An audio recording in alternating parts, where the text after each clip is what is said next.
Hello guys අද මම හදන්න යන්නේ අලු කෙසෙල් වලින් සුපිරි ඩෙවල් එකක්. ඉස්සල්ලාම අපි අලු කෙසෙල් ටික හොඳට ගොන්න ගානට කපාගෙන ලුණු වතුරේ දාලා තමයි ඕක ඊට පස්සේ මිරිස් කුඩුයි කහ කුඩුයි ලුණු කුඩුයි දාලා අනාගෙන ඔන්න ඔය ගානට හොඳට බැදගන්නේ. හරිද? උඹලා ඕක කළු කරගෙන එහෙම මට වැරලෙන්න එපා කෑ ගාලා. හොඳේ.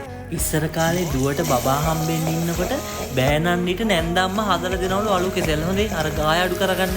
ඉතින් උඹලත් මෙහෙම හරි හදලා කවන්න පුළුවන් ඒවා මෙන්ෂන් කරපල්ලා. හොඳේ. ඔය ගාය තියෙනවා. හරිද?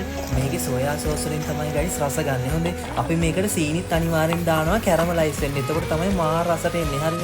ඔය ගානට ෆ්‍රයි වුණාට පස්සේ අපි කැරට් දාලා ගම්බිරිස් කෑලි මිරිස් දාලා අවශ්‍ය ගානට තක්කාලි සෝස් දාලා උඹලා හැඳි ගෑවිලා යන්න මාරි කමක් නැහැ. ඕක හැඳි ගාපල්ලා. හරිද? මං ඕනට්ටුවක් කරනවා උඹලා අලු කෙසෙල් නම් මෙහෙම කාලා නැහැ. හොඳේ.